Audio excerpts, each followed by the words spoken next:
Okay, good day everyone. This is Pauline Santiago for the Baker's Circle. Some of you know me as Doc P.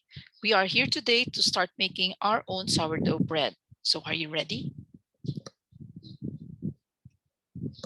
This is the bake I made with our day 8 sourdough starter. I've named my starter Dr. Dough. Our first step will be to prepare our levain. We've already made our starter, so it will be now easy to make our levain. Levain is the one you use to make your dough rise. No? It contains a little bit of your starter and your feeding. You will need the same materials, the same equipment that we used in preparing our sourdough starter in preparing our levain. Since our starter was just fed or built, you probably only need to do one feeding at 100% hydration, and the ratio will depend on the time you want to feed and bake. When you build the levain, you stir your starter first, then you get a little bit that you want. For this example, I used 5 grams. Then I fed it 50 grams of water. You should stir it when you place some water before you add your flour, and then you stir it again. So remember to mark the level where your starter is at in your bottle. No? Some use a piece of paper, some use rubber bands. When you wake up, however, if you did this at night, and then when you wake up, this is what you see. It means your levain actually went up more than twice. Here, you see it rose from this one up to this level. This is the yellow arrow. But it has already come down from this level to where the red arrow is. But that is not what you want for your levain. That's not what you want when you use your levain, when you want to use your levain. Can you use it? I think you can. It will still work, but it will not work as reliably as one that is used at peak or just before it starts coming down. Okay, this is how your starter should look when you want to use it. It should have risen at least twice. In this case, it has risen thrice. Sometimes you can do the float test. This is a starter floating in water, but this doesn't work all the time, and you don't have to use it all the time. This is when you see it, you're probably good to go. Okay, so that's how our starter looked. So it means we're good to go. But what if my starter is not ready? What if you missed the peak? Okay, so what you can do is to refeed and you postpone your bake. You adjust your timetable. Or you just wait and give it more time. If you have time to spare, you just wait. The rise will happen, especially if it came from the refrigerator. Sometimes it sleeps longer. Or you can try to put it in a warmer environment to hasten the activity. Chef Dexon puts a bowl or a cup of hot water beside the levain. That's a good trick. Or you can turn on the light inside your oven and put your levain there. Or you can decide to discard and refeed. Sometimes the activity is boosted by this procedure. And then you feed with rye or whole wheat flour. Okay, so you choose any recipe, but I want you to try the Panchi Mama recipe, especially because it only uses 10% of the levain. You have to use a levain that's fed and bubbly. With our temperature now, 10% levain is probably something good to start working with. Because I do not discard, I actually look at the recipe and determine how much to feed my starter and create just enough so that I can scrape it all off in my bottle for my bake. If I'm running low on discard, I feed a little bit more so that I can have extra levain that can be my future starter. But since I have a lot, because we just made a lot, I will only feed what I need.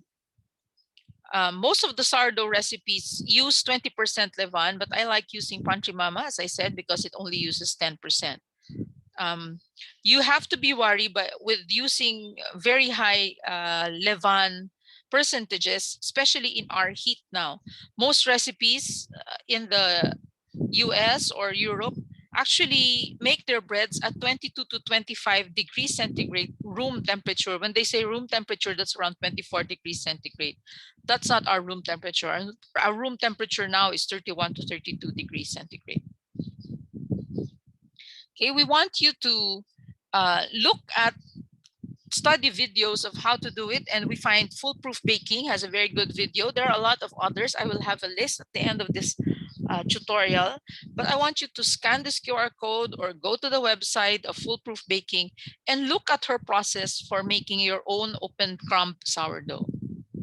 Okay, so we will start. We bake with Dr. Dough. That's my starter. This is how my starter looked. So I proceeded with autolyse. So I prepared my water, my flour, and then you just mix it all up and make sure all your flour is hydrated. Okay, this is the foolproof baking process. That's your autolyse. She actually autolyses 3 to 4 hours before the levain matures, before the levain is ready.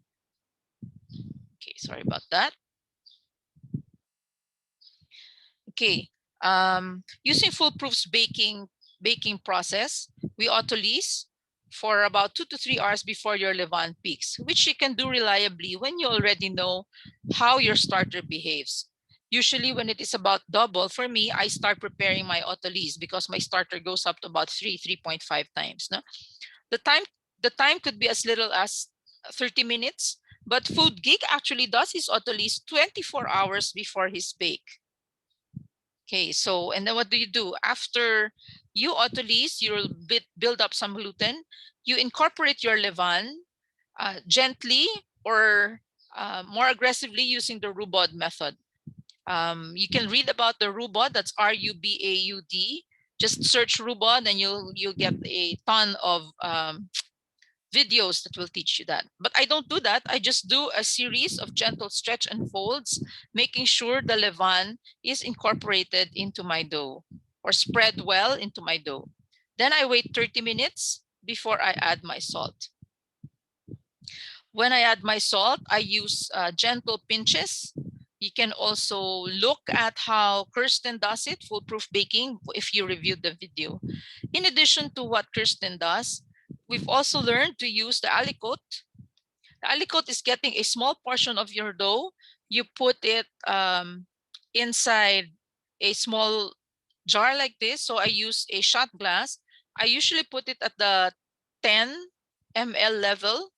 Then I mark that just to remind me that's where my aliquot is. And then you subject it to the same conditions as your dough. No? The idea is it's easier to look at percent rice in a small jar like this than in a big dough like this. No? You subject it to the same condition. If you put this jar inside the refrigerator, you put your aliquot inside the refrigerator. If you bring it out, you bring it out and let the aliquot sit very close to where your jar is. Okay. So then what's next? Then you go through a series of folds. Kirsten of Foolproof Baking does a table fold, then some lamination, especially when you have to include some inclusions, when you have to incorporate some inclusions, I mean. Then you do some stretch and fold, some coil folds, then you proceed with bulk ferment. No? You'll have to look at Kirsten's video so that you know how to stretch and fold and how to laminate and how to do table folds. But how long do you bulk ferment? This is a graph that Chef Texon introduced me to.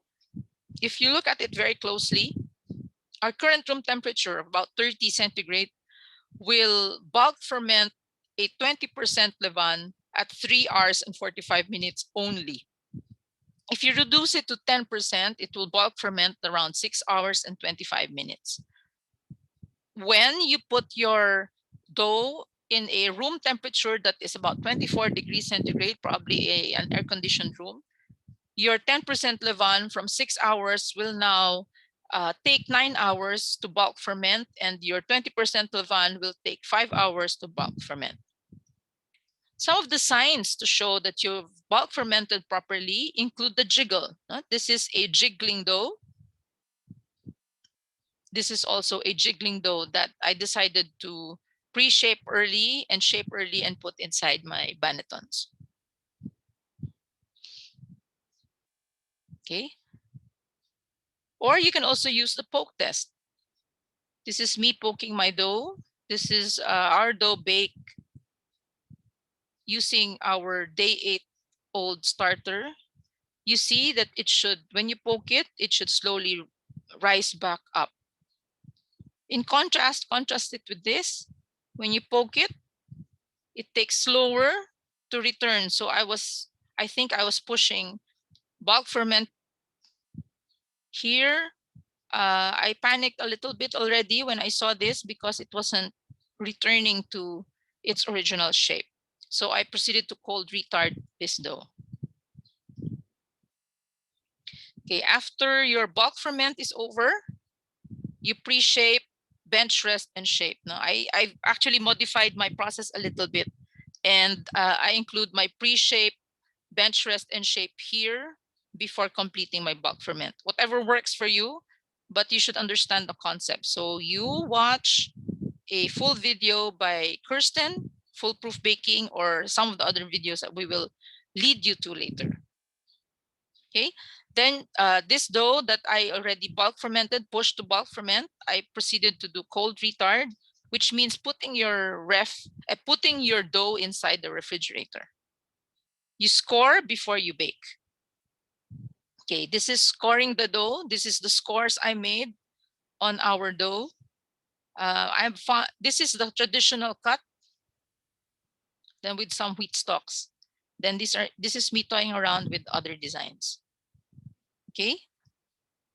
So when you score the dough, I use the razor blade. You slice with conviction. You angle it 30 to 45 degrees, about half an inch in depth. Okay. You can also use, some have used a surgical knife. Some have used a paper cutter. Whatever works for you, but I like the razor blade because it's thinner and it slices better in the dough. No? Okay. So the next question usually is, what will I use to bake? Now, many of you have asked these questions. What will I use to bake? So let me show you some of the things I've used to bake. In the beginning, when we were starting our sourdough journey, I used a roaster pan covered with a stainless steel bowl because I only had one enamel Dutch oven. It's a brazier at that. No? So this is the one in the roaster pan, and this is the one in the enamel Dutch oven. I stopped using the enamel Dutch oven because it stained my enamel Dutch oven and I couldn't get it off. I've learned to like my Korean stone bowl, especially if I cover it with a cast iron pan. Now, it bakes really well and it gives me a good rise on my dough. I've also used open bakes and your combo starter. I've used it this way. I've used it in the reverse way, where the one with the shorter height is the one at the bottom, and the one with the taller height is the one that you remove when you uncover. I've also used this cover covering my open bake. I've stopped using this because it's very difficult to get it out. Then I've used open bake with pizza stones on top and on the dough. Then you have a source of steam here. I used to use towels. Then now I just put water. No, it doesn't have to be on the towel. Okay, this is my open bake pizza stone. That's my source of steam at the bottom. And then there's a pizza stone on top and pizza stone at the bottom. Okay, this is now my setup in my new oven. I can do a double layer with pizza stone. Sometimes I force it. I put two sourdough breads on one level, and this is the source of my steam. Okay, it works just fine. This is Foolproof Baking's Instagram pictures, screen grabs. She demonstrated that you can actually use a broil pan, aluminum disposable roaster lid as cover. This one, the one you use for takeout. Of course, she does it side by side with the cast iron pan. And of course, the bake inside the cast iron pan is better, but you can do this when in a bind or when you're just starting. No? So you don't have to invest. You look look at the process first and see if sourdough baking is for you. She bakes at, she preheats at 500 Fahrenheit, bakes the first 20 minutes at 485 with the lid cover, and then removes the cover and bakes at the second half at 450 to 475 centigrade. But she actually also tells you, Foolproof Baking or Kirsten actually also tells you that this is the setup she wants when she's just doing a single sourdough bake. No? So this is her lava rocks on a pan where she pours water to create the steam. This is her pizza stone. This is her roaster lid that's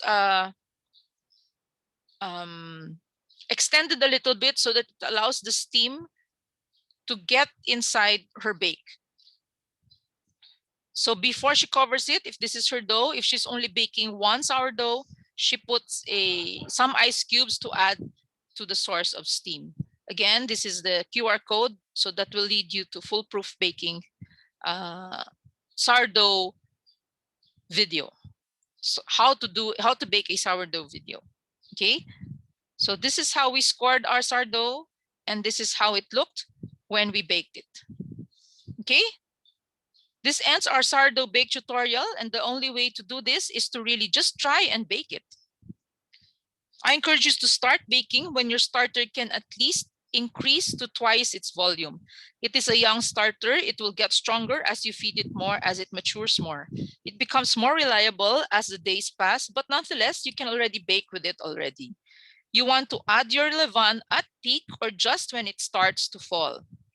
Chef Texon has actually tried baking with starters straight from the ref, and it works too, except that the taste profile will also be different. These are some of my YouTube University teachers whom I found very informative and helpful. I suggest you start with one and go ahead and bake. We will all be at the Baker Circle Telegram group to support you and answer your questions. You can do this step by step. Is this okay? Is what I'm doing right? And you can tell us what video you looked at, and then we can look at your bakes. Okay, then when you get better at it, we've already also started reading about aliquot, desired dough temperature, so you can vary the temperature of water that you add to your dough so that you get the optimum dough temperature when you ferment. Then your pH. Chef Dexon Kwan is actually looking at buying a pH meter. I'm waiting for him to find a good one and recommend Boodle for testing pH of our dough. No? Okay, so just do it, and we're here to support you. Thank you. This ends our sourdough bake tutorial. Looking forward to all your bakes. Bye.